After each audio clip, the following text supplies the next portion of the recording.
அல்லேலூயா. கர்த்தருக்கே மகிமை உண்டாகட்டும். எரேமியா புஸ்தகம் 11வது அதிகாரத்துல 20வது வசனத்தை வாசிங்க பார்க்கலாம். சேனைகளின் கர்த்தாவே, உள்ளந்திரியங்களையும் இருதயத்தையும் சோதித்து அறிகிற நீதியுள்ள நியாயாதிபதியே, நீர் அவர்களுக்கு நீதியை சரி கட்டுகிறதை பார்ப்பேனாக. என் வழக்கை உமக்கு வெளிப்படுத்தி விட்டேன் என்றார். ஆமென். இந்த மாதத்துல ஆண்டவர் நமக்கு நீதி செய்கிற மாசம். ஆமென். கொஞ்சம் லைட்டாக என்னது? நீதி செய்கிற லைட்டாக நீதி செய்கிற மாசம் இந்த மாசம். ஆமென். அல்லேலூயா. நீங்க பாருங்க, நீதியுள்ள நியாயாதிபதி. என்ன நியாயாதிபதி? நீதியுள்ள நியாயாதிபதி. நம்ம ஆண்டவர் வெறும் நியாயாதிபதி அல்ல, நீதியுள்ள நியாயாதிபதி. நீதி செய்வார். அல்லேலூயா. அது யாரா இருந்தாலும் கர்த்தர் என்ன செய்வாரு? நீதி செய்வார் என்று நாம் பார்க்கின்றோம். சங்கீதம் 7:11 அதைத்தான் சொல்லுகிறது என்று பார்க்கிறோம். இம்மாதத்தில் நீதியுள்ள நியாயாதிபதி நீதி செய்வார். எதுலெல்லாம் நீதி செய்வார் அதை தான் பார்க்க போகிறோம். 2 தெசலோனிக்கேயர் 1வது அதிகாரத்தில் 4வது வசனத்திலிருந்து 6 வரை வாசிங்க, போடுங்க பார்க்கலாம். 2 தெசலோனிக்கேயர் 1வது அதிகாரத்தில் 4 முதல் 6. நீங்கள் சகிக்கிற, பாருங்க அந்த வசனத்தை பாருங்க. நீங்கள் சகிக்கிற சகல துன்பங்களிலும் உபத்திரவங்களிலும்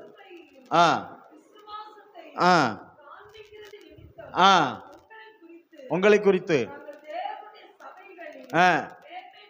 மேன்மை பாராட்டுகிறோம். 5வது வசனம், நீங்கள் தேவனுடைய ராஜ்யத்தின் நிமித்தம் பாடு அனுபவிக்கிறவர்களா இருக்க, அந்த ராஜ்யத்திற்கு நீங்கள் பாத்திரர் என்னப்படும் படிக்கு. பாருங்க, தேவன் நீதியான தீர்ப்பு செய்கிறவர் என்பதற்கு அதுவே அத்தாட்சியா இருக்கிறது. இது பாருங்க, இப்போ 4வது வசனமும் 5வது வசனமும் உங்களை குறித்து சொல்லிட்டு, இப்ப நீதி அது என்ன நீதி செய்யறாராம் பாருங்க. 6வது வசனத்துல உங்களை உபத்திரவப்படுத்துகிறவர்களுக்கு உபத்திரவத்தையும் உபத்திரவப்படுகிற உங்களுக்கு எங்களோடு கூட இளைப்பாறுதலையும் பிரதிபலனாய் கொடுப்பது தேவனுக்கு நீதியாய் இருக்கிறது பார்க்கிறோம். இப்ப தேவ நீதி ஒண்ணு செய்கிறது. ஆண்டவர் சொல்றாரு, கர்த்தர் தம்முடைய பிள்ளையை பார்த்து சொல்றாரு, நீங்கள் அனுபவிக்கிற சகல உபத்திரவங்கள் துன்பங்களில், அப்போ நீங்க படுகிற பாடுகள் உபத்திரவங்கள், அப்போ நல்லா கவனிங்க. யாரோ உங்களை உபத்திரப்படுத்திட்டு இருக்காங்க, யாரோ உங்களை பாடுபடுத்திட்டு இருக்காங்க. இதை கர்த்தர் பார்க்கிறார். கர்த்தர் பார்த்துட்டு தான் சொல்றாரு. என்ன சொல்றாருன்னா, உன்னை உபத்திரவப்படுத்துறான் பாரு, அவன் உனக்கு உபத்திரவத்தை கொடுத்தான், அந்த உபத்திரவத்தை நான் அவனுக்கே கொடுப்பேன். ஆமென். நீ உபத்திரப்பட்டா பத்தியா, வேதனை பட்டா பத்தியா, நீ துன்பம் அனுபவித்தாய் பத்தியா, என் நீதி செய்கிறது உபத்திரவப்படுத்தினவனுக்கு உபத்திரவத்தையும், ஆமென், உபத்திரவப்பட்ட உனக்கு இளைப்பாறுதலையும் தருவது என்னுடைய நீதியாய் இருக்கிறது. புரியுதா? கர்த்தருடைய நீதினா நல்லா கவனிங்க. என்னது சொல்லப்பட்டிருக்கு அப்படின்னா, ஆமா ஸ்தோத்திரம், உபத்திரப்பட்ட உனக்கு இளைப்பாறுதல், உபத்திரவப்படுத்தினா பார்த்தீங்களா, அவனுக்கு உபத்திரவத்தை கொடுப்பது தேவ நீதி. அதை நீங்கள் காண்பீர்கள். ஆமென். அல்லேலூயா, அல்லேலூயா. அப்ப பாருங்க, இந்த 2 காரியத்தை அந்த சொல்லப்பட்டிருக்கு. நான் நீதி செய்கிற தேவன், நீதியுள்ள நியாயாதிபதி. ஆமென். ஆமான் மொர்தெகாய் எடுத்துக்காங்க. நீங்க ஆமான் மொர்தெகாய் முதலாவது பார்த்தீங்கன்னா 4வது அதிகாரத்தை நீங்க படிச்சு பார்த்தா, ஆமா ஸ்தோத்திரம், இந்த ஆமான் மொர்தெகாய்க்கு என்ன செய்யறான்னா துன்பத்தையும் உபத்திரவத்தையும் கொடுக்கிறான். மொர்தெகாய்க்கு ஆமான் கொடுக்கிறான், சாத்தான் கொடுக்கிறான் என்று பார்க்கிறோம். கர்த்தர் பார்க்கிறார். அவன் என்ன செய்கிறான் என்றால், ஸ்தோத்திரம், அந்த இஸ்ரவேல் ஜனங்கள் எல்லாம் சாக வேண்டும் என்று ஒரு கட்டளையை ராஜாவிட்ட வாங்கி எல்லாம் அனுப்புகிறான். எல்லாரும் துயர சத்தமாய் சஞ்சலமாய் வேதனையில் இருந்தார்கள் என்று பார்க்கிறோம். 2வது நீங்க பார்க்கும் பொழுது 5வது அதிகாரத்துல 13, 14 நீங்க படிச்சு பார்த்தா என்ன செய்யறானா,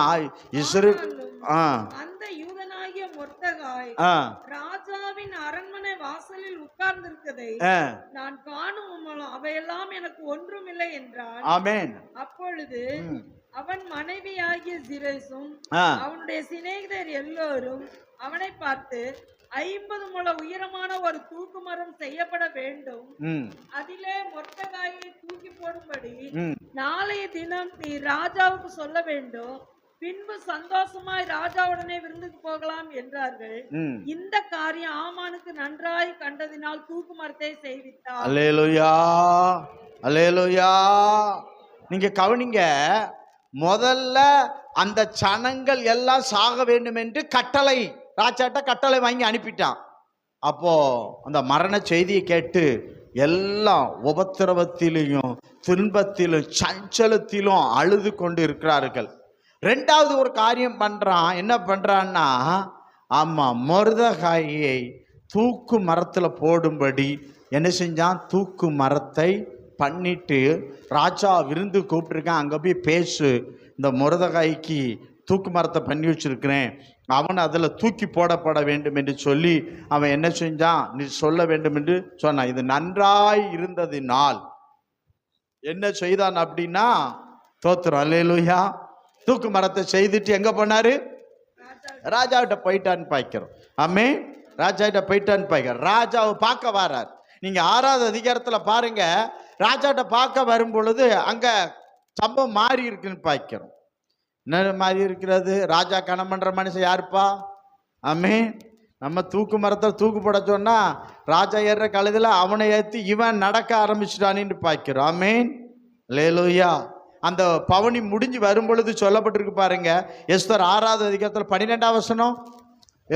பின்பு மொர்தெகாய் ராஜாவின் அரண்மனை வாசலுக்கு திரும்பி வந்தான். ஆமானோ வென்றால் சஞ்சலப்பட்டு முக்காடிட்டு கொண்டு தன் வீட்டுக்கு தீவிரித்து போனான். இவன் அந்த ஜனத்துக்கு சஞ்சலத்தையும் வேதனையும் கொடுத்தான். கர்த்தர் என்ன செஞ்சிட்டாரு, சஞ்சலத்தையும் வேதனையும் ஆமானுக்கு என்ன பண்ணிட்டாரு, திருப்பிட்டார். ரைட்டா? நீங்க அடுத்தது பாருங்க, எஸ்தர் 7வது அதிகாரத்துல 7, 8, 9, 10 அந்த வசனத்தை பாருங்க. பாருங்க, ராஜா உக்கிரத்தோட திராட்சரசத்தை விட்டு எழும்பி அரண்மனை தோட்டத்துக்கு போனான். ராஜாவினால் தனக்கு பொல்லாப்பு நிர்ணயிக்கப்பட்டதென்று ஆமான் கண்டு, பாருங்க, அடுத்தவன் உயிரை துச்சனமா நடத்தான். மொர்தெகாயின் உயிரை துச்சனமா நடத்தான், அலறிக்கிட்டு இருக்கிறான். இப்ப இவன் என்ன செஞ்சுட்டு, இவனுக்கு என்ன, இவன் உயிருக்கு ஆபத்து. ஆமான் நினைச்சதான் ராஜாவினால் தனக்கு பொல்லாப்பு நிர்ணயிக்கப்பட்டது என்று ஆமான் கண்டு ராஜாதியாகிய எஸ்தரிடத்தில் தன் உயிருக்காக விண்ணப்பம் பண்ண எழுந்து நின்றான். எப்படி மாறிட்டு பார்த்தீங்களா? இதே ராஜா கிட்ட தான் மொர்தெகாய் அழிக்கணும், மொர்தெகாய் சனத்தை அழிக்கணும்லாம் வாங்கினா, அதே ராஜா கிட்ட என்ன செய்யறான், தான் உயிருக்காக என்ன செய்யறான். நல்லா கவனிங்க, கர்த்தர் நீதி செய்கிற தெய்வம், நீதி செய்கிற தெய்வம். தன்னுடைய உயிருக்காக எழுந்து நிற்கான். அடுத்த வசனம் போடுமா, ராஜா அரண்மனை தோட்டத்தில் இருந்து திராட்சரசம் பரிமாறப்பட்ட இடத்துக்கு திரும்பி வருகையில் எஸ்தர் உட்கார்ந்து இருக்கிற மெத்தையின் மேல் ஆமான் விழுந்து கிடந்தார். ஆமான் விழுந்து கிடந்தார். அப்பொழுது ராஜா, நான் அரண்மனையில் இருக்கும் போதே என் கண் முன்னே இவன் ராஜஸ்திரியை பலவந்தம் செய்ய வேண்டும் என்று இருக்கிறானோ என்றார். இந்த வார்த்தை ராஜாவின் வாயிலிருந்து பிறந்த உடனே ஆமானின் முகத்தை மூடி போட்டார்கள். அல்லேலூயா. எந்த ராஜா கிட்ட அழிக்க வேண்டும் என்று கட்டளை வாங்கினானோ அந்த ராஜாவின் வாயில் வார்த்தை வந்த உடனே யாரு முகத்தை மூடினாங்க? ஆமான் முகத்தை. அடுத்தவன் உயிரை துச்சமான நினைத்தான், இவன் உயிருக்கே இவன் உலைய வச்சுட்டான். ஆமென், அல்லேலூயா. அடுத்த வசனம் 9.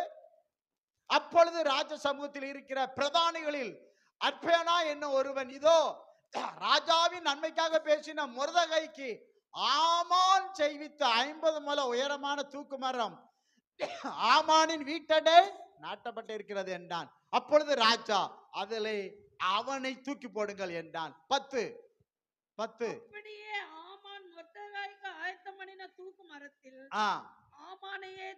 ஆமானையே தூக்கி போட்டார்கள். அப்பொழுது ராஜாவின் உக்கிரம் தணிந்தது. அல்லேலூயா. சத்தமா சொல்லுங்க.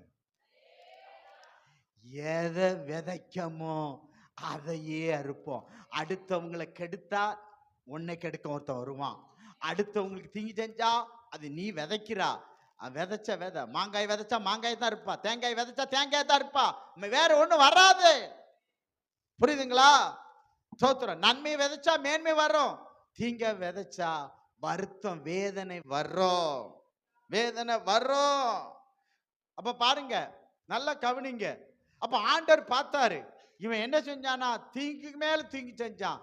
கடைசியில பாருங்க, ஆமே ஸ்தோத்திரம், இஸ்ரவேல் ஜனங்களுக்கு ஜீவனுக்காக கடைசியில இவன் நட்டின மரத்துல இவன் செத்தான், அவன் குடும்பம் வம்சம் எல்லாம் அழிக்கப்பட்டு போனதுன்னு பார்க்க. மற்றவங்களை அழிக்க நினைச்சான், இவன் இனம் அழிஞ்சது. மற்ற இனத்தை அழிக்க நினைச்சான், இவன் குடும்பம் இனம் குளம் அழிஞ்சதுன்னு பார்க்கிறாமே. அல்லேலூயா, அல்லேலூயா. அதனாலதான் ஏசாயா புஸ்தகம் 51வது அதிகாரத்துல 22வது வசனம் 23வது வசனம் வாசிங்க. ஏசாயா புஸ்தகம் 51வது அதிகாரத்துல 22வது வசனம் 23வது வசனம் வாசிங்க பார்க்கலாம். ஆண்டவரும் தம்முடைய ஜனத்துக்காக வழக்காட போகிற உன் தேவனுமானவர் சொல்லுகிறது என்னவென்றால், இதோ தத்தளிப்பின் பாத்திரத்தை உன் கையில் இருந்து நீக்கி போடுகிறேன். இனி என் உக்கிரத்தினுடைய பாத்திரத்தின் வடல்களை நீ குடிப்பதில்லை. உன்னை நோக்கி நாங்கள் கடந்து போகும்படிக்கு குனி என்று சொல்லி கடந்து போகிறவர்களுக்கு நீ உன் முகத்தை தரையும் வீதியுமாக்கும்படி உன்னை சஞ்சலப்படுத்தினவர்களின் கையில் அதை கொடுப்பேன் என்றார். ஆமென், அல்லேலூயா. ஆண்டவர் சொல்றாரு, உன்னை சஞ்சலப்படுத்தினவன் கையில சஞ்சலத்தை கொடுத்துருவேன். ஆமென். உன்னை வேதனைப்படுத்துறவன் கையில வேதனை கொடுப்பேன். உன்னை உபத்திரவம் படுத்துறவன் கையில உபத்திரவத்தை கொடுப்பேன். உனக்கு இளைப்பாறுதலை தருவேன். அப்ப பின்பு பாருங்க, இவன் சாத்தான் வம்சம் அழிஞ்சது. அதுக்கப்புறம் ஆமான் அரண்மனைக்கு மொர்தெகாய் அரண்மனைக்கு அதிகாரியா மாறுகிறா. இஸ்ரவேல் ஜனங்கள் எல்லாம் இளைப்பாறுதலுக்குள் விருந்து மகிழ்ச்சி களிப்பு உண்டாகிறது பார்க்கிறோம். ஆமென், அல்லேலூயா, அல்லேலூயா. நம்ம எதை விதைக்கமோ அந்த விதையை வச்சு கர்த்தர் உங்களுக்கு தீர்ப்பு செய்வார். அந்த விதையே உங்களுக்கு ஆமென் சாட்சி கொடுக்கும், சாட்சி கொடுக்கும் என்று நான் பார்க்கின்றோம். பிற்பாடு அவங்களுக்கு இளைப்பாறுதல். ஆமான் குடும்பம் எல்லாம் வேறு அறுக்கப்பட்டு போனது என்று பார்க்கிறோம். ஒருபோதும் மற்றவர்களுக்கு தீங்கு செய்யாது இருப்போமாக, அநியாயம் செய்யாமல் இருப்போமாக. அல்லேலூயா. ஏன்னா நீதியுள்ள தேவன் நீதியை தான் செய்வார். அது யாரா இருந்தாலும் கர்த்தர் என்ன செய்வார்?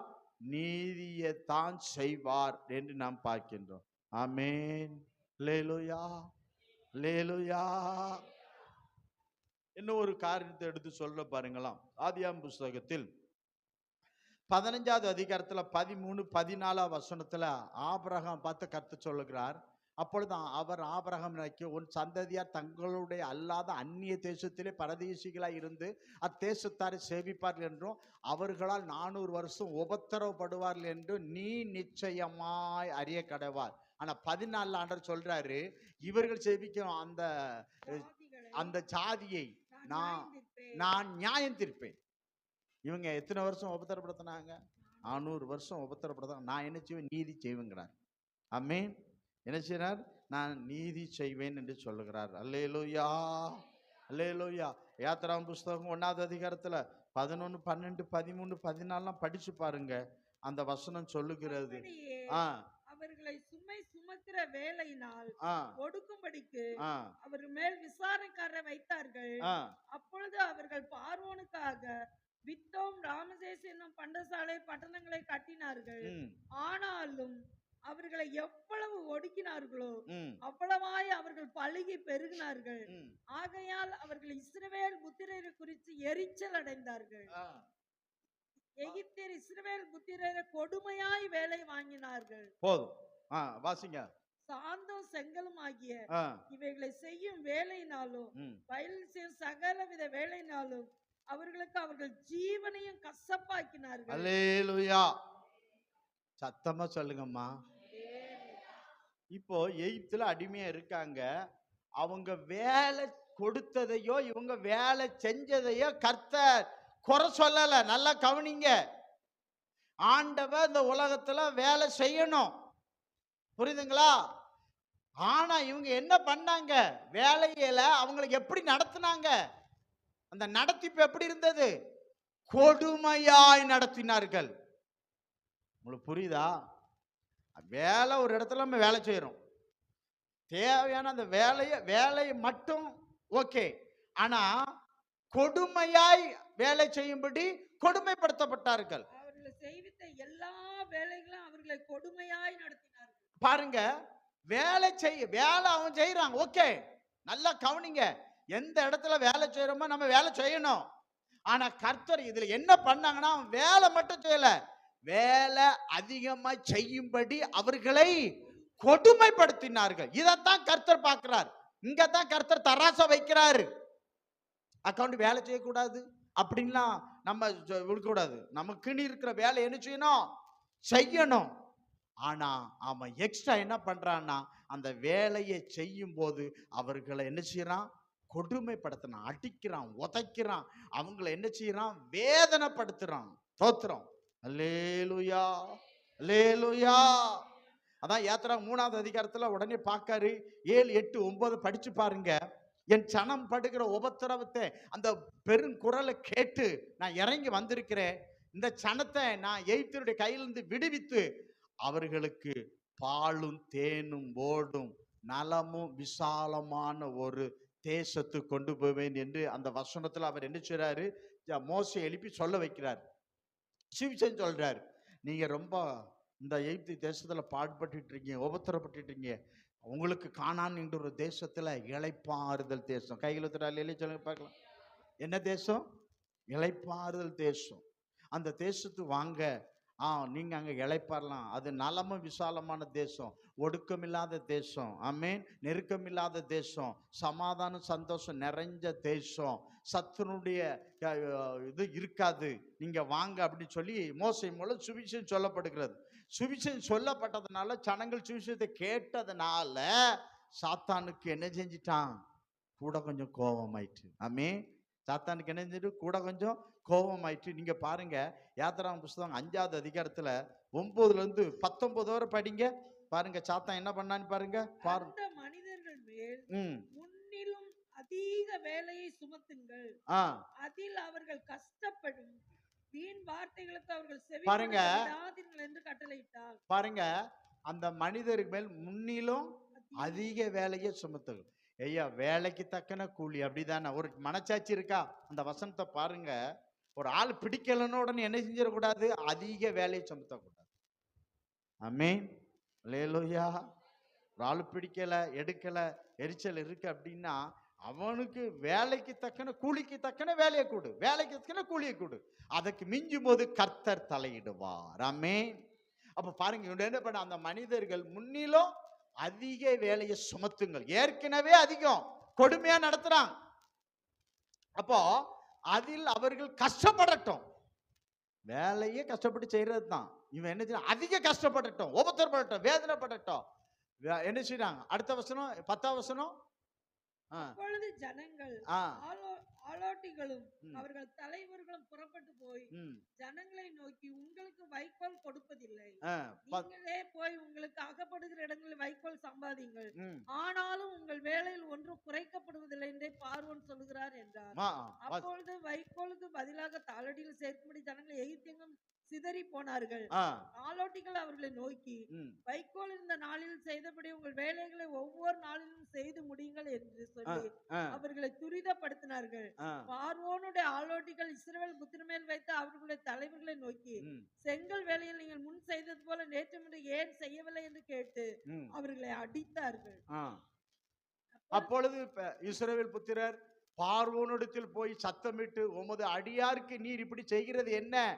16 படுங்க. அடியாருக்கு வைக்கோலும் கொடாதிருந்தோம், வைக்கோல் கொடாதிருந்தோம், செங்கல் அறுத்து தீர வேண்டும் என்று எங்களுக்கு சொல்லுகிறார்கள். உம்முடைய ஜனங்களிடத்தில் குற்றம் இருக்க உமது அடியாராகிய நாங்கள் அடிக்கப்படுகிறோம் என்றார்கள். அதற்கு அவன், நீங்கள் சோம்பலா இருக்கிறீர்கள், அதனால்தான் போக வேண்டும் என்று கர்த்தருக்கு பலியிட வேண்டும் என்று என்கிறீர்கள். போய் வேலை செய்யுங்கள், உங்களுக்கு வைக்கோல் கொடுக்கப்படுவதில்லை, ஆனாலும் கணக்கின்படி நீங்கள் செங்கல் ஒப்பு கொடுக்க வேண்டும் என்றார். 19 நீங்கள் ஒவ்வொரு நாளிலும் அறுத்து தீர வேண்டிய செங்கலில் ஒன்றும் குறைக்கப்படாது என்று சொல்லப்பட்டதினாலே இஸ்ரவேல் புத்திரரின் தலைவர்களுக்கு இக்கட்டு வந்தது என்று கண்டார். ஆமென், அல்லேலூயா.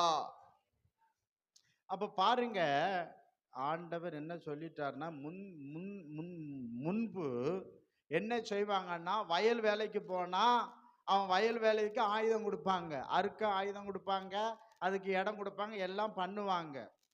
செங்கல் அறுக்க போனா வைக்கோல் கொடுத்துருவாங்க, களிமண் கொடுத்துருவாங்க, ஆயுதம் எல்லாம் கொடுத்துருவாங்க. கொடுத்து அதிக வேலை செய்ய வைப்பாங்க. 8 மணி நேரம் வேலை செய்யணும்னா 20 மணி நேரம் வேலை செய்ய வைப்பாங்க. அப்படி கொடுமைப்படுத்தினாங்க. இப்ப என்ன பண்றான் அப்படின்னா, என்ன செய்யணும், நாங்க செங்கல் அறுக்கிறதுக்கு என்ன கொடுக்க மாட்டோம், ஆமா வைக்கோல் கொடுக்க மாட்டோம், மண்ணு தர மாட்டோம், அந்த பலகை தர மாட்டோம், ஒண்ணு தரணும், எல்லாம் நீங்களே என்ன செஞ்சீங்க, வைக்கோல் பறிக்கு மண் அறுத்து நீங்களே ரெடி பண்ணுங்க. ஆனா நாங்க வைக்கோல் கொடுத்து கணக்குப்படி 100 செங்கல் வாங்கினோம்ல, அதுல ஒரு செங்கல் கூட என்ன செய்யக்கூடாது, குறையக்கூடாது. குறைஞ்சா போட்டு அடி, உத, மிதி, சாக அடிக்கிறது. அல்லேலூயா. குறைஞ்சா என்ன பண்றது, அடி. ஆளோட்டிகளை வச்சு என்னது, பார்வோனுடைய படைகளை வச்சு வச்சு அடிக்கிறது, உதைக்கிறது. பாவம், அவன் தின்னுக்கு நல்ல கொளுத்து சுளுத்து போயிருப்பான். இதுவ கஞ்சி துணி இது இருக்கும், போட்டு அடிக்கிறது. இதை கர்த்தர் பார்த்தார் என்று பார்க்கிறோம். ஆமென், அல்லேலூயா. கர்த்தர் பார்த்தார் என்று பார்க்கிறோம். நல்ல கவனி, கர்த்தர் பார்த்தார் என்று பார்க்கிறோம். பார்த்தார், ஆண்டவர் யாருக்குன்னு சொல்லியிருக்கார். அதாவது நான் என்ன சொல்றேன்னா, ஒண்ணு கவனிங்க, எஜமான்களே, உங்க வேலைக்காரர்களுக்கு நீங்க என்ன பண்ணுங்க, ஒழுங்கா வேலையை பாருங்க. உங்களுக்கு மேல ஒரு எஜமானன் நினைச்சாரு இருக்கிறாரு, உங்களுக்கு மேல ஒரு எஜமானன் இருக்காரா இல்லையா, இருக்காரு. இப்ப பாருங்க, பார்வோனே உனக்கு ஒரு எஜமானன் மேல இருக்காரு, அவரு நடவடிக்கை எடுக்க கீழே இறங்குறாருன்னு பாய்க்கிறோம். ஆமென். இப்ப ஆண்டு சொல்றாரு, பார்வோன் உனக்கு கீழே இருக்க மக்களை நீ எப்படின்னாலும் பண்ண ஆரம்பிச்சால, இப்ப நான் வாரேன், பார்வோனே நான் இறங்கி வாரேன் அப்படி சொல்லிட்டு யாத்திராம் புஸ்தகம் 7வது அதிகாரத்திலிருந்து 12 அதிகாரம் வர கர்த்தர் எஜமானன் இயேசு கிறிஸ்து இறங்கிட்டார். நான் வாரேன், பார்வோன் நீ என்ன பண்ணுவா அப்படி சொல்லிட்டு அந்த 5-6 அதிகாரத்தை படிச்சு பார்த்தீங்கன்னா, கர்த்தர் எந்த இஸ்ரவேலர்கள் எகிப்தியர்களை எப்படி உபத்திரப்படுத்தினாரோ 10 வித வாதைகளை அனுப்பி எகிப்தியர்களை கர்த்தர் உபத்திரப்படுத்தினார். உபத்திரப்பட்டாங்களா இல்லையா, நல்லா கவனிங்க. உபத்திரப்பட்டாங்களா இல்லையா? இப்ப பார்வோன் நீ என்ன பண்ணுவா, ஓ அதிகாரி கீழே இருக்கும்போது நீ என்னெல்லாம் பண்ண என் ஜனத்தை, இப்ப ஓன் ஜனத்தை நான் வாதிக்க, நீ என்ன பண்ணுவா? ஆமென். அதனால நான் எனக்கு இருக்கு அரசாங்கம், என்கிட்ட அதிகாரம் இருக்கு. ஆமென். எல்லா அதிகாரத்துக்கும் மேலான அதிகாரம் இயேசு கிறிஸ்து, அவர் உங்களுக்கு மேல இருக்கிறார் என்பதை அறிந்து எஜமான்களே வேலைக்காரன் சரியா இருங்க. அவங்கிட்ட கூலிக்கேத்த வேலையை செய்ய வைங்க. ஆனா அநியாயமா கொடுமையா வேலை வாங்காதீங்க. கர்த்தர் நீதி செய்வார், கர்த்தர் நீதி செய்வார். ஆமென், அல்லேலூயா. அப்போ முதலாவது சனத்தை உபத்திரப்படுத்தினா கர்த்தர் 10 வித வாதையை வச்சு அந்த எகிப்தியரை கர்த்தர் உபத்திரப்படுத்தினாருன்னு பார்க்கிறோம். அடுத்தது யாத்திராகமம் 14வது அதிகாரத்துல நீங்க படிச்சு பார்த்தா, ஆமா, இஸ்ரவேல் ஜனங்களை உபத்திரப்படுத்தினது பார்வோன். அவனுடைய படையில் உள்ள ஆட்கள் இவங்க தான் பண்ணாங்க. அவ்வளவு பேரையும் கர்த்தர் கொண்டு வந்தார். வா அப்படின்னு சொல்லி எங்க கொண்டு வந்தார்னா செங்கடல்ல கொண்டு வந்து என்ன பண்ணிட்டாரு? என் சனத்துக்கு நீ கொடுமையா அவங்க ஜீவன் எப்படி பண்ணா கசப்பாக்கினா, அப்ப அப்படிதான் செத்துருப்பானுவ. ஆனா பார்த்தார், இவனெல்லாம் என் ஜனத்தை சாகடிச்சோன்னு அத்தனை பேரையும் பார்வோனுங்க எல்லாத்தையும் செங்கடலை கொண்டு மூழ்கடிச்சு கர்த்தர் சாகடிச்சார். அல்லேலூயா, அல்லேலூயா. கர்த்தர்ட்ட கணக்கு இருக்கு. பார்வோன் இப்போ ஒன்ன நான் செங்கடல்ல மூழ்கடித்து சாகடிக்கிறேன். ஆமென், அல்லேலூயா. அதான சங்கீதக்காரன் சொல்லலாம், பார்வோனையும் துதியுங்கள்.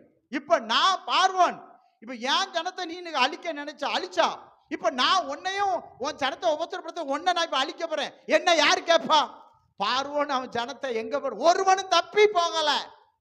அல்லேலூயா, அல்லேலூயா. அப்போ எஜமானன்களே, உங்களுக்கு மேலான ஒரு எஜமானன் இருக்கிறார். ஆமென். அப்போ வேலை செய்ய வைங்க. நான் வேலைக்கு வரல.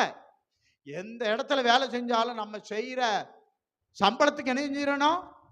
வேலை செஞ்சிடணும். காணிக்கை தசமாக குடிக்கீங்க, உங்களுக்கு நான் ஜெபம் பண்ணணும், ஊழியம் செய்யணும். அது செய்யட்ட எனக்கு சாப்பிடும். ஆமென். அது மிஞ்சி நம்மையும் போயிடக்கூடாது, குறையும் சொல்லிடக்கூடாது. தோத்திரம் இவருக்கு என்ன அப்படின்னு சொல்லிடாதீங்க. கர்த்தர் கேட்பார். 2 பக்கம் ஆண்டவர் பாப்பாருன்னு பாய்க்கிறோம். இப்ப பாருங்க என்ன செய்தாருன்னா, ஐயா 400 வருஷம் உபத்திரப்படுத்தின ஜனத்துக்கு உபத்திரத்தை கொடுத்தார். ஆமா, 400 வருஷம் அந்த பார்வோனுடைய அதிகாரிகள் எல்லாத்தையும் கொண்டு என்ன பண்ணிட்டாரு? செங்கடல்ல போட்டு கொன்னுட்டாருன்னு பாய்க்கிறோம். இப்போ இவங்க வராங்க, திரும்பவும் வந்து என்ன வராங்க, இப்ப அவங்கள விடாதீங்க, அடிமை வேலை பார்க்கணும், அவங்களுக்கு காலி பண்ணிட்டான்னு பாய்க்கிறோம். இப்ப இவங்களெல்லாம் காலி. இப்ப இஸ்ரவேல் ஜனங்கள் என்ன பண்றாங்க அப்படின்னா, பாலும் தேனும் ஓடும் தேசத்துக்கு என்ன செய்றாங்க? நேராக நடத்தப்படுகிறாள்னு பாய்க்கிறோம். ஆமென். இவங்க போறாங்க, இவங்களை கர்த்தர் நியாயம் தீர்த்துட்டார். ஆமென், அல்லேலூயா. ஆமா, எகிப்துல இருக்கிற உபத்திரப்பட்டதுனால தான் என்ன பண்ண, அள்ளி கொடுத்தா, நீ போயிருப்பா, உனக்கு என்ன வேணும், என் வீட்டில் இருக்கிற எல்லாம் எடுத்துக்கோ. உபத்திரம் தாங்க முடியாம தான் கொடுத்துட்டான். ஆமென், அல்லேலூயா, அல்லேலூயா. ஒழுங்கா கூலி கொடுக்கல, ஒழுங்கா சம்பளம் கொடுக்கல. கர்த்தர் பார்த்தார், என் ஜனத்துக்கு நீ ஒழுங்கா கூலி கொடுக்கல, சம்பளம் கொடுக்கல. இப்ப பார்த்தார், குடு, நீ கொள்ளையடி. அத்துணை கொள்ளையடிக்கு ஏன் விட்டார் அப்படின்னா, அவ்வளவு பேர் சம்பளமும் இருக்குது, மொத்தமா வாரிட்டு அவங்க புறப்பட்டாங்க. ஆமென். கொள்ளையிட்டார் என்று சொல்லப்பட்டிருக்கிறது. அவங்க பணத்தை அல்ல, இவன் வேலைக்கு ஒழுங்கா சம்பளம் கூலி கொடுக்கல. ஆமென். எஜமானர்களுக்கு ஒழுங்கா வேலைக்காரங்களுக்கு கூலியை கொடுத்துருங்க, சம்பளத்தை கொடுத்துருங்க. இல்ல ஒரு நாள் எல்லாம் உங்களை விட்டு வாரி கொள்ளப்படும். மேல ஒரு எஜமானன் இருக்கிறார். அல்லேலூயா, அல்லேலூயா. கர்த்தர் ஜனங்களுக்கு எகிப்தியரின் கண்களில் தயவு கிடைக்கும்படி செய்தார். செய்ததினால் கேட்டதை அவர்களுக்கு கொடுத்தார்கள். இவ்விதமாய் அவர்கள் எகிப்தியரை கொள்ளையிட்டார்கள்.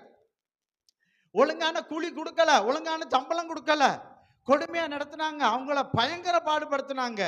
அந்த கூலி சம்பளம் தான் கொள்ளையிடுதல். ஆமென், அல்லேலூயா. என்னைக்கும் வேலை செஞ்சு அந்த வேலை சூரியன் மறையும்னு கூலியை கொடுத்துடணும், இல்லைன்னா அது பாவம். ஆமென், அல்லேலூயா, அல்லேலூயா. அதே போல கொடுக்கிற வேலைன்னு இருக்கு. 10 பேருக்கு வேலை கொடுத்தீங்கன்னா அந்த 10 பேருக்கு வேலை கொடு. ஆமென். ஒருத்தரை பழி வாங்க நினைக்காதா, உனக்கு மேல ஒருத்தர் ஒன்ன பழி வாங்குவார். ஆமென். பழி வாங்குதல் கர்த்தருக்குரிய. யாரையும் பழி வாங்காதீர்கள். வேலையிலையோ எந்த இடத்திலேயோ குடும்பத்திலேயோ எங்கேயுமே பழி வாங்காதீர்கள். பழி வாங்குதல் யாருக்குரியது? கர்த்தருக்குரியது. கர்த்தருக்குரியதுன்னு பார்க்கிறோம். ஆமென். ஆண்டவர் அதான் சொல்றாரு பாருங்க, உன்னை உபத்திரவப்படுத்துறவங்க என்னத்தை கொடுப்பேன்? உபத்திரவத்தை கொடுப்பேன். ஆமென். உபத்திரவப்பட்ட உனக்கு நான் இளைப்பாறுதலை தருவேன். இதுதான் தேவன் செய்கிற நீதி. நீதி. தோத்திரம். ஒரு குடும்பத்துல கணவன் மூலம் மனைவி உபத்திரம், மனைவி மூலம் குடும்பம் எங்கேயோ உபத்திரப்பட்டு இருக்கீங்க, கர்த்தர் அப்படியே மாத்தி விடுவார். நீதிமான் இக்கட்டிலிருந்து விடுவிக்கப்படுவான். அவன் இருந்த இடத்துல யார் வருவா? துன்மார்க்கன் வந்து அகப்பட்டு நோவும் தஞ்சலம் வேதனையில் ஆமான் போல் அழுது சாவான். நல்லா கவனிங்க.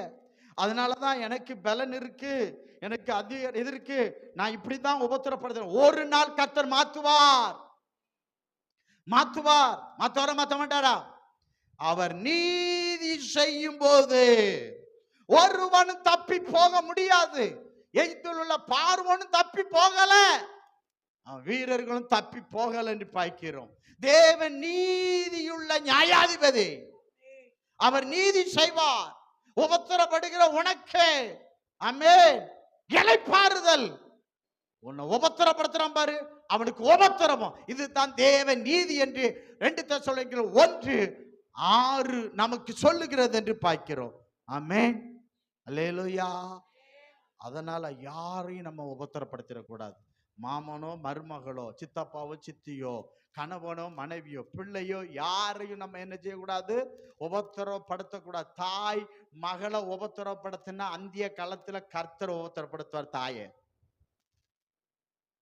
தகப்பனை செய்வார், மருமனை செய்வார், மாமியாரை செய்வார். நீ எதை விதைக்கியோ அதை கர்த்தர் அறுக்க வைப்பார். கையில ஒருத்தர் அல்லையே சொல்லுங்க பார்க்கலாம். அதனால நன்மை விதையுங்க, மேன்மை அறுப்பீர்கள். ஆமென் அல்லேலூயா. இப்ப இந்த ஜனத்தை விடுதலை பண்ணி எகிப்தில் உள்ள ஜனங்களுக்கு உபத்திரவம் பார்வோன் அழிச்சார். இப்ப இந்த ஜனத்தை எங்க கொண்டு வரனார்? வாக்கு பண்ணப்பட்டது போல சுவிசேஷம் சொல்லப்பட்டது. என்ன சொல்லப்பட்டது? பாலும் தேனும் ஓடும் நலமான தேசத்துக்கு, இளைப்பாறுதல் தேசத்தை நோக்கி அவர்கள் போய்கொண்டிருக்கார்கள் பார்க்கிறோம். ஆமென் அல்லேலூயா அல்லேலூயா. இளைப்பாறுதல் 2 வகைப்படுகிறது. இளைப்பாறுதல் 2 வகைப்படுகிறது. 1 சரீரமாகிய உடலுக்கு இளைப்பாறுதல். நல்லா கவனிங்க.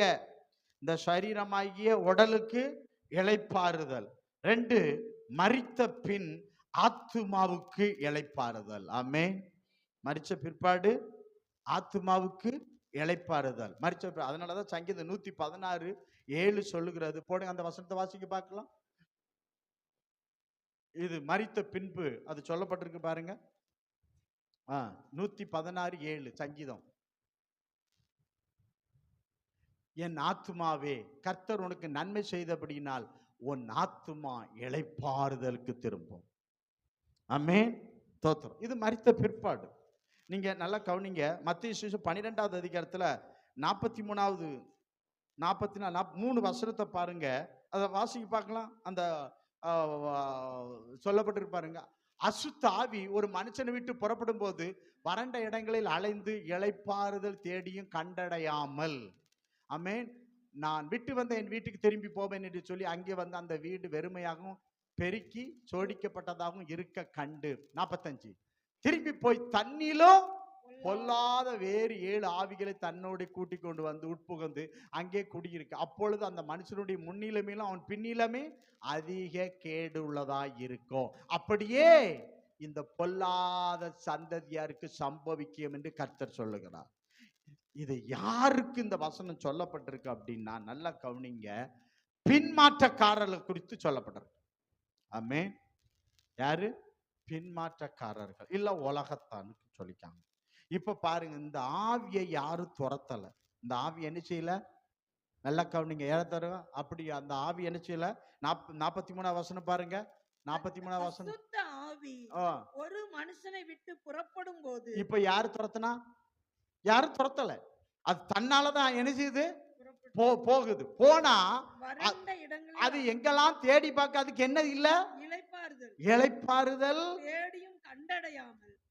புரியுதுங்களா? அதுக்கு என்ன இல்ல? இளைப்பாறுதல் இல்ல.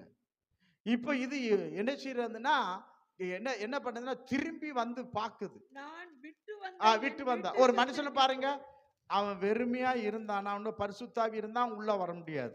அவன் வெறுமையா இருந்தானா உலகத்துல இருப்பான். உலகத்துல உள்ள அசுத்தம் அருவருப்பு நிரம்பி இருக்கும். இப்ப இவனுக்கு இது சாதகமா இருக்கும். இவன் என்ன பண்றான் அப்படின்னா, தன்னிலும் பொல்லாத 7 ஆவிகள் கூட்டு வந்து அவன் இருக்கான். அந்த பின்மாற்றக்காரனுடைய முன்னிலைமை பின்னிலைமை அதிக கேடு உள்ளதாய். ஒன்னு சொல்றேன் பாருங்க, பின்மாற்றம். ஒரு வாரம் நீ ஆராதனை மிஸ் பண்றியா, நீ ஒரு பின்மாற்றக்காரன். நீ ஒரு நாள் ஜெபம் பண்றத, வேதம் வாசிக்கிறத, ஊழியரை நிறுத்தியா, நீ ஒரு பின்மாற்றக்காரன் கர்த்தர் சொல்லுகிறார். நீங்க நம்ம பாருங்க, நிறுத்திட்டோம்னா திரும்ப ஜெபம் பண்றது, வேதம் வாசிக்கிறது, ஆராதனைக்கு ஊழியறதுலாம் நம்ம வரமாட்டோம். அப்படியே பின்மாற்றத்துல போயிரும். அப்ப பின்மாற்றத்தில் போனா எல்லாம் நமக்கு நல்லா தான் நடக்குது.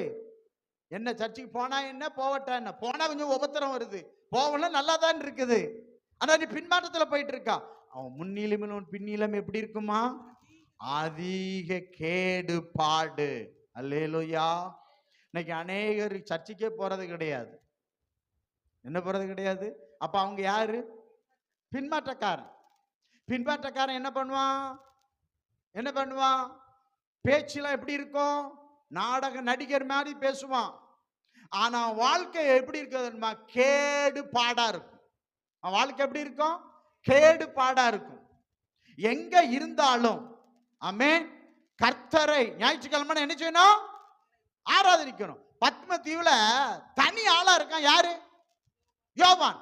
அவன் கர்த்தருடைய நாள்ல ஆவில நிறைந்து சோமன் ஆராதிச்சான் பாய்க்கிறோம். ஆமென், அல்லேலூயா.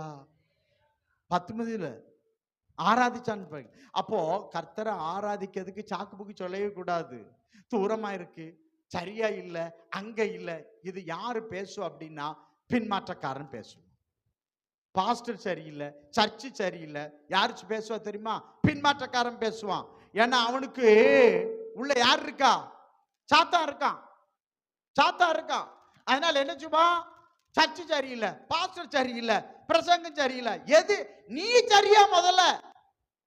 ஆமென், அல்லேலூயா, அல்லேலூயா. இந்த சர்ச்சுக்கு போவாதீங்க, அங்க போவாதீங்க, உள்ள சாத்தான் இருந்துட்டு இருக்கான். இவன் போக மாட்டான், போறவங்களையும் கெடுப்பான். போறவங்களையும் என்ன செய்வான்? கெடுப்பான். ஏன் போறீங்க அந்த சர்ச்சுக்கு, இங்க ஏன் போறீங்க? அப்ப இவன் எங்க இருக்கான்? இவன் சர்ச்சுக்கு போக மாட்டான். இவன் கேடு பாடுக்கு நேரம் போறான், நரகத்துக்கு நேரம் போறான். பின்மாற்றம் எங்க கொண்டு போவோம்? நரகத்துக்கு கொண்டு போவோம். இவன் நரகத்துக்கு போறான், நீங்களும் என் கூட நரகத்துக்கு வாங்க. கைகளை அல்லையிலே சொல்லுங்க பார்க்கலாம். அவன் முன்னிலைமை பின்னிலைமை அது. ஏன்னா 7 பொல்லாத பிசாசு வருது. அப்ப நாளுக்கு நாள் அவன் எப்படி மாறுவான்? மிருகமா மாறுவான். நாளுக்கு நாள் எப்படி மாறுவான்? மிருகமா மாறுவான். அன்பு செத்து போயிரும். அம்பு, அதிகாரம், அவிசுவாசம் வார்த்தைகள் தான் பேசிக்கிட்டே இருப்பான். மற்றவங்களுக்கு முள்ளா இருப்பான், பின்பாட்டக்காரன். ஆமென், அல்லேலூயா, அல்லேலூயா. நான் நினைக்கிறேன், இது இருந்து இவங்கிட்ட இருந்து அழுத்து போச்சு. இவனை விட்டு நம்ம வேற ஆள் பார்க்கலாம் தான் போகுது. ஆனா வேற ஆள் அவனுக்கு கிடைக்கல. ஆமென், வேற ஆள் என்ன செய்யல, கிடைக்கல. திரும்ப அவங்ககிட்ட தான் வந்து இருக்குன்னு பாக்க. அப்போ ஒரு ஆவி, ஒரு ஆத்மா ஒண்ணுதானே. அப்போ அது என்ன செய்யுதுன்னா, அதுக்கு இளைப்பாறுதல் தேவைப்படுகிறது. அப்ப செத்த பிற்பாடு நம்ம ஆவி ஆத்மாவுக்கு என்ன தேவைப்படுது? இளைப்பாறுதல். ஆமென். இப்பவும் நமக்கு சரீரமாகிய உடலுக்கு இளைப்பாறுதல் தேவையா இல்லையா? தேவைதானே. 24 மணி நேரம் வேலையே செஞ்சுட்டு இருக்க முடியுமா? முடியாது. அப்போ இது வந்து நமக்கு தற்காலிகமான ஒரு இளைப்பாறுதல். ஆமென், தற்காலிகமான ஒரு இளைப்பாறுதல். உங்களுக்கு சொல்றேன் பாருங்க, சோத்திரம். வேதத்துல பார்க்கிற பொழுது 2 சாமுவேல் 7வது அதிகாரத்துல கர்த்தர் சொல்லி இருக்கிறாரு, தாவீதுக்கு இளைப்பாறுதலை கட்டளையிட்டார். தாவீதுக்கு என்னத்தை கட்டளையிட்டாராம்? இளைப்பாறுதலை கட்டளையிட்டாராம். நீங்க பாருங்க 2 நாளாகும் 14:6, ஆசாவுக்கு கர்த்தர் இளைப்பாறுதலை கட்டளையிட்டார் என்று சொல்லப்பட்டிருக்கிறது. அது மாத்திரமல்ல பாருங்க, 1 ராஜாக்கள் 5:4, சாலமோனுக்கு எங்கும் இளைப்பாறுதலை கட்டளையிட்டார். ஆனா அவன் பிரசங்கி புஸ்தகம் எழுதுறான், என் சஞ்சலம், வேதனை, பிரச்சனை அப்படி சொல்லிதானே அவன் 5வது அதிகாரத்துல சொல்றான். நீங்க பாருங்க, அவனுக்கு விரோதிய அவன் வேலைக்காரனே கர்த்தர் எழுப்புறாரு. என்ன சொல்றான்? அவன் கடைசி காலத்துல சாலமோன் இளைப்பாறுதலோட சாகல. சோத்திரம். அதனாலதான் பிரசங்க புஸ்தகம் எழுதுறான். மாய மாய மாய மாய மாய, மனதுக்கு சஞ்சலம், வேதனை வேதனை வேதனை வேதனை வேதனைன்னு சொல்லி எழுதிட்டு சாகுறான்னு பாய்க்கிறோம். அப்ப அது உண்மையான இளைப்பாறுதலா? உண்மையான இளைப்பாறுதல் கிடையாது. கவனத்தில் எடுத்துக்காங்க, இது உண்மையான இளைப்பாறுதல் கிடையாது. தோத்திரம். ஆனா இது இளைப்பாறுதல் தேவைன்னு சொல்லி தான் தாவீது கர்த்தர் கொடுத்தார். அதனாலதான் ஆதியாகமம் 2வது அதிகாரத்துல நீங்க பாருங்க, 2வது வசனம் 3வது வசனம் பாருங்க. 6 நாள் கர்த்தர் என்ன பண்ணாரு? வானம் பூமி உள்ள எல்லாம் படைச்சார், வேலை செஞ்சார். 7வது நாள் கர்த்தர் என்ன பண்ணாராம்? ஓய்ந்திருந்தார். ஓய்ந்திருந்தாருன்னா இளைப்பாறினார், அப்படிதானே? இளைப்பாறினான்னு பாய்க்கிறோம். அதனால கர்த்தர் யாத்திராகமம் 20வது அதிகாரத்துல 10, 11 படிச்சு பாருங்க. கட்டளை கொடுக்காரு. என்ன கொடுக்காருன்னா, ஓய்வு நாள்ல என்ன செய்யணும்? நீயும் வேலைக்காரனும் வேலை செய்யக்கூடாது. வேலை செய்யாம நீங்க என்ன செய்யுங்க? ஓய்ந்திருங்க. யாத்திராகமம் 23:12 அதை தான் சொல்லுகிறது. 23:12 வாசிங்க பார்க்கலாம். யாத்திராகமம் 23 கட்டளை 20:11 10. 6 நாள் உன் வேலையை செய்து 7ஆம் நாளிலே உன் மாடும் கழுதையும் இளைப்பாறவும் உன் அடிமை பெண் பிள்ளையும் அந்நியனும் இளைப்பாறவும் ஓய்ந்திருப்பாயாக. ஆண்டவர் சொல்றார் பாருங்க, சரீர இளைப்பாறுதல். ஆமென். அல்லேலூயா அல்லேலூயா. இது ஒரு சரீர இளைப்பாறுதல் தான் கர்த்தர் நம்ம தந்திருக்கிறாரு. என்ன செய்ய தந்திருக்கான்னு பாய்க்கிறோம். ஆனா 2 இளைப்பாறுதல் இருக்குன்னு பாய்க்கிறோம். இளைப்பாறுதல் நான் 2 வகை சொன்னேன். இதுல என்ன சொன்ன? சரீரமாகிய உடலுக்கு நம்ம மரிக்கிற வரைக்கும் உள்ள ஒரு இளைப்பாறுதல். இது தற்காலிகமான ஒரு இளைப்பாறுதல் என்று நாம் பார்க்கின்றோம். ஆனா மரணத்துக்கு பிற்பாடு ஒரு இளைப்பாறுதல் இருக்கிறது. அதுதான் நித்திய இளைப்பாறுதல். அல்லேலூயா அல்லேலூயா. அதுதான் என்ன சொல்லப்பட்டிருக்குன்னா, யாத்திராகமம் 20, 10, 11 சொல்லப்பட்டது போல தங்கள் பிரயாசங்களை விட்டு என்ன செஞ்சார்கள்? ஓய்ந்திருந்தார்கள். நீங்க வெளிப்படுத்தல் 14, 13 போடுங்க பார்க்கலாம், வாசிங்க. வெளிப்படுத்தல் 14, 13. பின்பு பரலோகத்திலிருந்து ஒரு சத்தம் உண்டா கேட்டேன். அது கர்த்தருக்குள் மரிக்கிறவர்கள் இது முதல் பாக்கியவான் என்று எழுது. அவர்கள் தங்கள் பிரயாசங்களை விட்டு ஒளிந்து இளைப்பாறுவார்கள். அப்போ தங்கள் பிரயாசங்களை விட்டு, அப்படின்னா இந்த இளைப்பாறுதலை சரீரமாகிய அந்த இளைப்பாறுதலை விட்டு என்ன செய்யறாருன்னா, இன்னொரு இளைப்பாறுதல சொல்லப்பட்டிருக்க. இதுதான் நித்திய இளைப்பாறுதல். ஆமென் அல்லேலூயா. என்ன இளைப்பாறுதல்? நித்திய நிரந்தர இளைப்பாறுதல். ஆமென். செத்த பிற்பாடுதான் ஒரு நிரந்தர இளைப்பாறுதல். இங்க பங்களா கட்டி கொஞ்ச காலம் நல்லா இருக்கணும். பாவத்தின் நிழல் கொஞ்ச நேரம் போயிரும். ஆனா நித்திய இளைப்பாறுதல் பாய்க்கிறோம். அல்லேலூயா அல்லேலூயா. நீங்க பாருங்கள், அந்த இளைப்பாறுதலை குறித்து பேசும் பொழுது எபிரேயர் 3வது அதிகாரத்தையும் எபிரேயர் 4வது அதிகாரத்தையும் நீங்க எடுத்து பார்ப்பீர்கள் என்றால், நீங்க யாரை குறித்து பேசியிருக்கு அப்படின்னா, எகிப்திலிருந்து புறப்பட்டாங்க பாத்தீங்களா, இஸ்ரவேலர் குறித்து இந்த 2 அதிகாரமும் பேசுதுன்னு பாய்க்கிறோம். இந்த 2 அதிகாரம் பேசுன்னு பாய்க்கிறோம். என்னதை பேசுறது? அவங்கள என்ன சொல்லி கூப்பிட்டாரு? பாலுந்தேன்னு ஓடு நலமும் விசாலமான தேசத்துல உங்களை கொண்டு போய் நினைச்சுவேன், இளைப்பாற பண்ணுவேன்.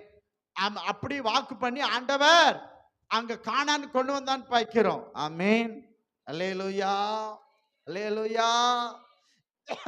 மோசே கொண்டு அந்த வார்த்தையை சொல்லி நடத்தினான்னு பாய்க்கிறோம். ஆனா இங்க சொல்லப்பட்டிருக்க ஒரு காரியம் இருக்கு பாருங்க, வாசிங்க. எபிரேயர் 3:11-18 வாசிங்க. என்னுடைய இளைப்பாறுதலில் அவர்கள் பிரவேசிப்பதில்லை என்னும் என்னுடைய கோபத்திலே ஆணையிட்டேன் என்றார். பாருங்க, என்னுடைய இளைப்பாறுதல். இது யாருடைய இளைப்பாறுதல்? நமக்காக கர்த்தருடைய இளைப்பாறுதல் வச்சிருக்கிறார். இந்த இளைப்பாறுதல் அவர்கள் பிரவேசிப்பதில்லை என்று என்னுடைய கோபத்தில ஆணையிட்டார். அது என்ன கோபம்? 18 வாசிங்க. பின்னும் என்னுடைய இளைப்பாறுதலில் பிரவேசிப்பது இல்லை என்று அவர் யாரை குறித்து ஆணையிட்டார்? கீழ்ப்படியாதவர்களை குறித்து அல்லவா? அல்லேலூயா.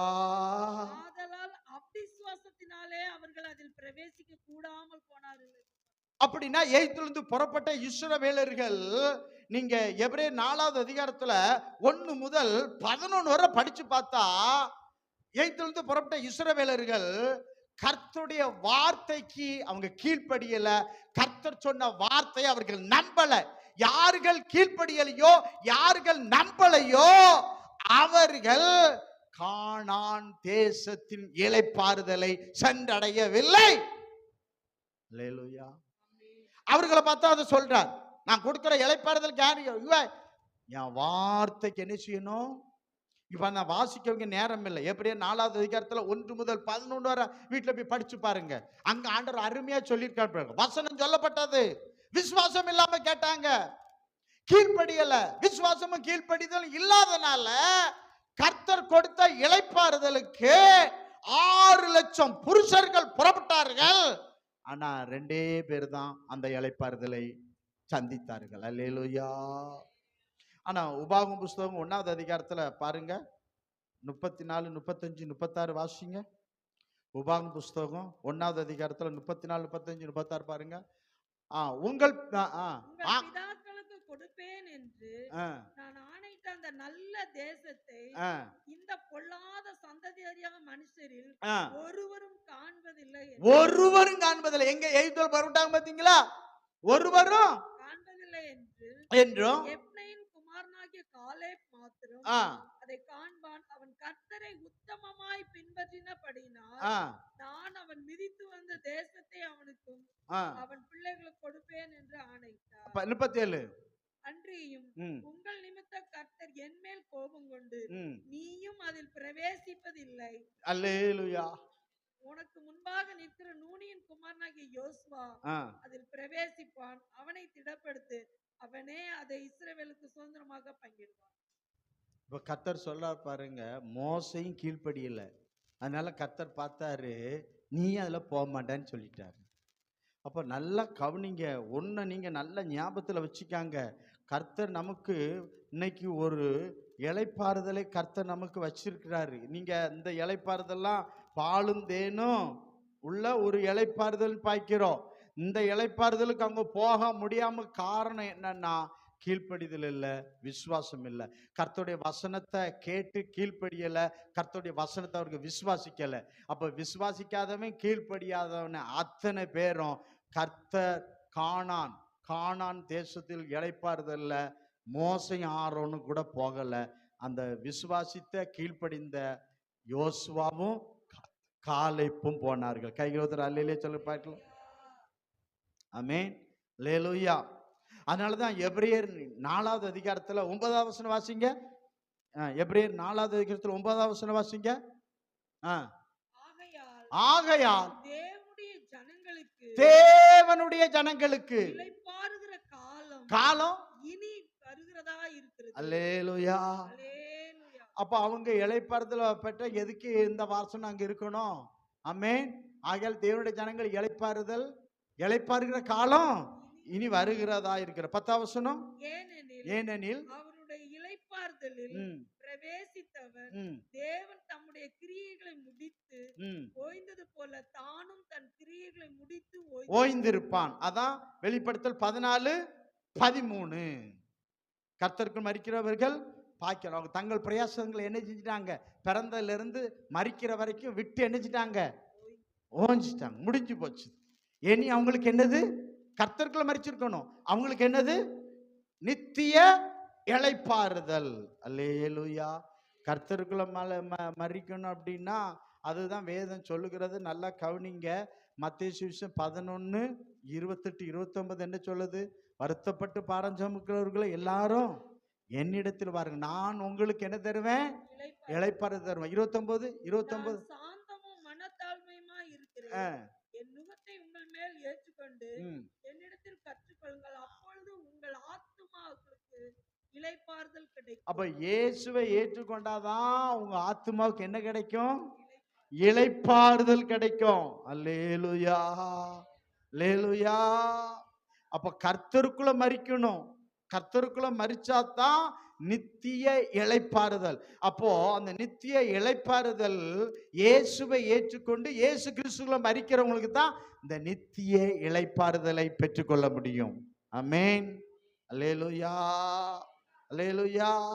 இதான் நித்திய இளைப்பாறுதல். ஆனா இன்னொரு இடத்துல ஒரு இளைப்பாறுதலே இல்லைன்னு சொல்லப்பட்டிருக்கு. நீங்க வெளிப்படுத்தல் 14:11 வாசிங்க. வெளிப்படுத்தல் 14:11 வாசிங்க. கொஞ்சம் வெளிப்படுத்தல் 14:11 வாசிங்க. அவர்களுடைய வாதையின் புகை அவருடைய வாகையின் புகை சதா காலங்களிலும் எழும்பும். சதா காலங்களில் எழும்பும். மிருகத்தையும் அதன் சொரூபத்தையும் வணங்கினவர்கள் அதனுடைய நாமத்தை முத்திரையை தரித்துக் கொள்கிற எவனுக்கும் இரவும் பகலும் இளைப்பாறுதல் இராது. நரகத்துல என்ன இருக்காது? இளைப்பாறுதல். இரவும் பகலும் இளைப்பாறுதல் இருக்காது. அப்போ ஒரு இடத்துல இளைப்பாறுதல் இல்ல, இன்னொரு இடத்துல பரலோகத்துல நித்திய இளைப்பாறுதல் இருக்கு. 20:10 வாசிங்க. வெளிப்படுத்தல் 20:10 வாசிங்க. வெளிப்படுத்தல் 20:10. கொஞ்சம் அவர்களை மோசமாக்கின பிசாசானவன் மிருகமும் கள்ள தீர்க்கதரிசியும் இருக்கிற இடமாகிய அக்கினியும் கந்தகமான கடலிலே தள்ளப்பட்டான். அவர்கள் இரவும் பகலும் சதா காலங்களிலும் பாதிக்கப்படும். இரவும் பகலும் அவங்களுக்கு என்ன கிடையாது? இளைப்பாறுதல் கிடையாது. அல்லேலூயா. இது நித்திய இளைப்பாறுதல் இல்ல நரகத்துல. ஆனா பரலோகத்துல நித்திய இளைப்பாறுதல் இருக்குன்னு பாய்க்கிறோம். ஆமென். அல்லேலூயா. அப்போ ஒரு மனுஷன் மரிச்ச உடனே கர்த்தருக்குள்ள மரிச்சானா அவன் நித்திய ஆமென் நித்திய இளைப்பாறுதலுக்கு போறான். ஆமென். அப்போ கர்த்தர் இல்லாம ஒரு மனுஷன் மரிச்சா எங்க போறான்? நித்தியமா இளைப்பாறுதல் இல்லாத ஒரு இடத்துக்கு போய் இளைப்பாறுதல் இல்லாத இடத்துக்கு போறோம். அல்லேலூயா. தான் தேவனுடைய நீதி இங்க இருக்குன்னு பார்க்கிறோம். தேவ நீதி. ஆமென். அல்லேலூயா. நீங்க பாருங்க மத்தேயு 10:28 வாசிங்க. மத்தேயு 10:28 கொஞ்சம் வேகமாக போவோம். மத்தேயு 10:28.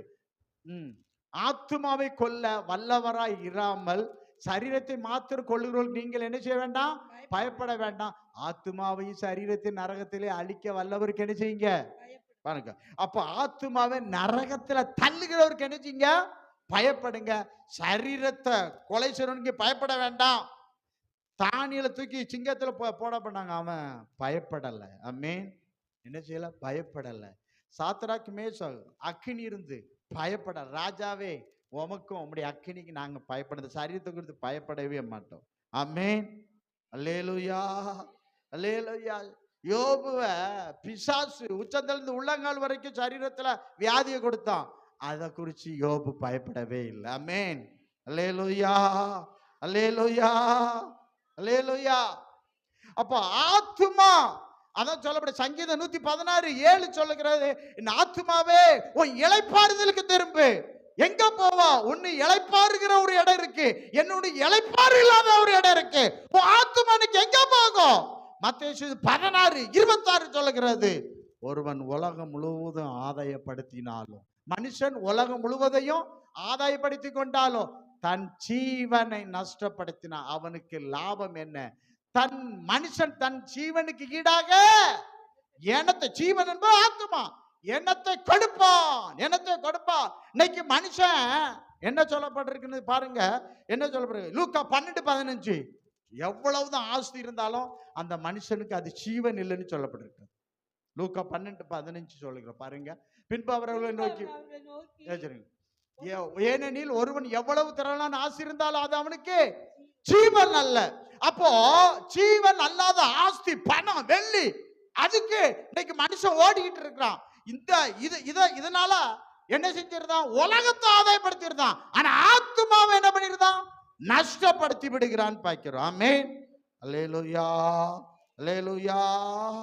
லூக்கா 12:20-21 ஐஸ்வர்யவான் நிலம் விளைஞ்சிருந்து அவர் சொன்ன, ஆத்துமாவே நீ பூரிச்சு, எங்க பூரிச்சு இருக்க? இளைப்பாறுது. இன்னைக்கு ஆத்துமா எடுத்துக்கிட்டா ஒண்ணு நரகம், இல்லைன்னா பரலோகம். அல்லேலூயா. தோத்திரம். அல்லேலூயா. தோத்திரம். கர்த்தருக்கு மகிமை செலுத்திருப்பாரு. ஆமென். அதான் ஐஸ்வர்யவான்கள் தேவனுடைய ராஜ்யத்தில் பிரவேசிக்க மாட்டாங்க. ஆமென். கர்த்தரின் ஆசீர்வாதம் ஐஸ்வர்யத்தார், அது போதும். அதுல வேதனை இருக்காது. இங்கேயும் வேதனை இருக்காது, அங்கேயும் உபத்திரம் வேதனை இருக்காது. ஆமென். அல்லேலூயா. அல்லேலூயா. சங்கீதம் 39:6 சொல்லுகிறது, வேஷமாகவே மனுஷன் திரிகிறான், விருதாகவே சஞ்சலப்படுகிறான், ஆஸ்திய சேர்க்கிறான், யார் அதை வாரிக்கொள்வான் என்று அறியான். யார் அதை வாரிக்கொள்வான் என்று அறியான். சேர்க்கிறான். அப்போ எப்பா உன் ஆத்துமாவை நஷ்டப்படுத்தி ஆஸ்தியை சேர்க்கிறியே, ஆனா நீ செத்த பிற்பாடு யாரு உனக்கு தெரியுமா? ஆனா செத்த பிற்பாடு நீ ஆஸ்திக்காக உன் ஆத்துமா நஷ்டப்படுத்திட்டியே. நஷ்டப்படுத்தினா எங்க போவா? நரகம் போவா. அங்க இளைப்பாறுதலே இருக்காதே, இளைப்பாறுதலே இருக்காதே. அல்லேலூயா, அல்லேலூயா. அன்பான தேவ பிள்ளைகளே, அப்போ ஆத்துமா ஒண்ணு நித்தியத்துக்கு போகணும், ஆத்துமா ஒண்ணு எங்க போகணும்? நரகம் போகணும். 2 இடம் தான் போகணும். அதை குறித்து தான் லூக்கா சுவிசேஷம் 16வது அதிகாரத்துல நீங்க 19 இருந்து 25 வரை கொஞ்சம் வாசிங்க பார்க்கலாம். ஐஸ்வர்யம் உள்ள ஒரு மனுஷன் இருந்தான். அவன் இரத்தாம்பரமும் வெளியேறப்பட்ட வஸ்திரமும் தரித்து அனுதினமும் எப்படி வாழ்ந்தானா? சம்பிரமா வாழ்ந்து கொண்டிருந்தான். லாசர் என்ன பேர் கொண்ட ஒரு தரித்திரன் இருந்தான். அவன் பற்கள் நிறைந்தவனா அந்த ஐஸ்வர்யனுடைய வாசல் அருகே கிடந்து அவனுடைய மேஜில் இருந்து விழுந்த துணிக்கைகளை தன் பசியாற்ற ஆசையா இருந்தான். நாய்கள் வந்து அவன் பற்கைகளை நக்கிற்று. பின்பு அந்த தரித்திரன் மரித்து தேவதூதரால் ஆபிரகாம் மடி கொண்டு போய் விடப்பட்டான். ஐஸ்வர்யவானும் மரித்து அடக்கம் பண்ணப்பட்டான். பாதாளத்திலே அவன் வேதனைப்படுகிற பொழுது தன் கண்களை ஏறெடுத்து தூரத்திலே ஆபிரகாமை அவன் மடியிலே லாசருவையும் கண்டான்.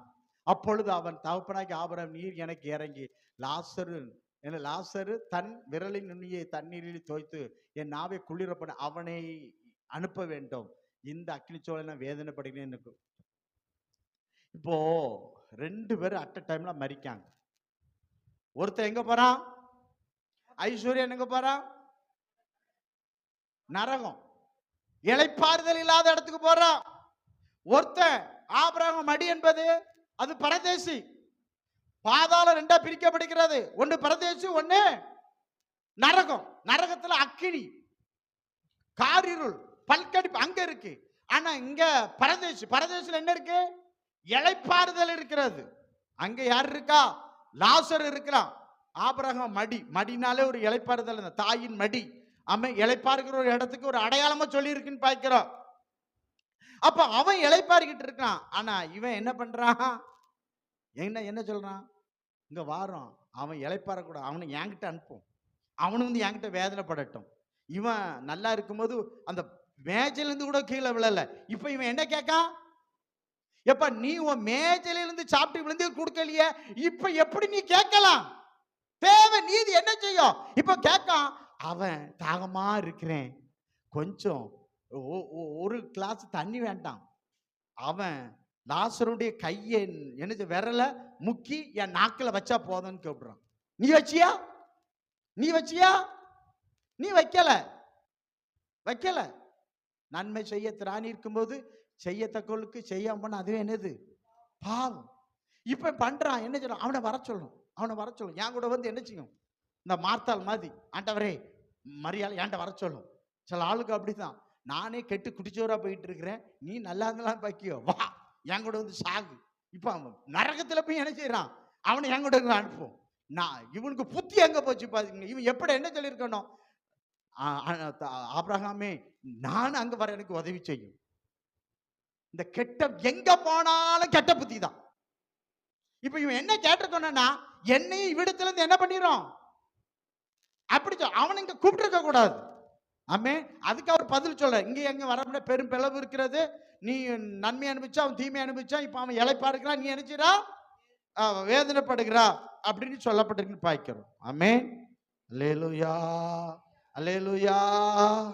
அன்பான தேவ பிள்ளைகளே, நல்ல கவனத்தில் எடுத்துக்கொள்ளுங்கள் பாருகிறோம். அப்போ மரிச்ச பிற்பாடு ஆமேன் ஆத்துமா, ஆமேன் ஒன்னு நரகம், இன்னொன்னு பரதேசி. பரதேசில் என்ன இருக்குது?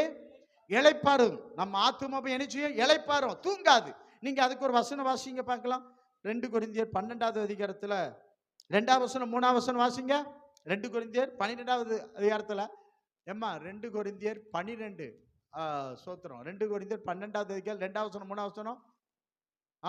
கிறிஸ்துவுக்குள்ளாக ஒரு மனுஷனை அறிவேன், அவன் 14 வருஷத்திற்கு முன்னே 3ஆம் ஆண்டு வரைக்கும் எடுக்கப்பட்டான். அவன் சரீரத்தில் இருந்தானா? புறம்பே இருந்தானா அதே அறியேன், தேவன் அறிவார். மூணாவது முக்கியம். அந்த மனுஷன் பரதேசுக்குள் எடுக்கப்பட்டு மனுஷர் பாருங்க, இதுல பாருங்க, மனுஷர் பேசப்படாததோ வாக்கு கெட்டாதுமாகிய வார்த்தைகளை யாரு? என்று மனுஷ மொழி அல்ல, மனுஷ பாசை அல்ல. அப்ப அங்க ஒரு பாச வார்த்தைகளை கேட்டான் என்று. அப்போ இளைப்பாறு இடத்துல என்ன செய்யறாங்க? அங்க ஒரு பாசம் இருக்குன்னு நினைக்கிறேன். இது என்ன? மனுஷர் பேசப்படாத பாசம் அங்க இருக்கு. அப்ப பரதேசில என்ன செய்யறாங்க? தூங்கிட்டு இருக்கல, என்ன செய்யறாங்க? ஒருத்தருக்கு ஒருத்தர் என்ன செய்யறாங்க? பேசுறாங்க. எப்படி பேசுறாங்க? நான் சர்ச்சுக்கு போனேன், பாஸ்டரை போட்டு நல்லா மிதிச்சேன், நல்ல கோல் முட்டினேன், நல்லா பண்ணினேன். அப்படியே பரதேசி பேசுவாங்க. நான் சர்ச்சுக்கு போனேன், பாஸ்டரோட நின்னேன், அதைத்தாவா லீலா என்ன பண்ணா அந்த டிராமால எடுத்து சொன்னான்னு பாய்க்கிறோம். நான் ஊழியத்துல ஆக்கிலா போல நான் என்ன செஞ்சேன்? கழுத்தை கொடுத்தேன். இன்னைக்கு நான் இளைப்பாறுதலுக்கு வந்திருக்கிறேன். ஆமென், அல்லேலூயா. என்ன பேசிருப்பாங்க? நான் கர்த்தருக்காக, கர்த்தருடைய ராஜ்யத்தை கட்டுவதற்காக, நான் ஊழியத்துக்காக என்னையும் என் குடும்பத்தையும் நான் தியாகம் பண்ணேன்.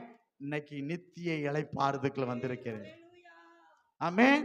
கிறிஸ்துவ குடும்பத்துல பிறந்துகிட்டு என்னது? சர்ச்சுக்கு போகாதீங்க, இந்த சபைக்கு போவாதா, இந்த பாஸ்டருக்கு போவாதா, இங்க கொடுத்து நல்லா இல்ல ஆசீர்வாதம், நீ வரமாட்டா. நீ பரதேசிக்கு வர, நீ எங்க போறா? நீ ஏன் தீர்ப்பு எழுதிட்டா? நான் நரகம் போறேன் அப்படின்னு சொல்லிட்டு கையில தர அல்லையில சொல்லுங்க பார்க்கலாம். அப்போ பரதேசில என்ன பேசியிருப்பாங்க?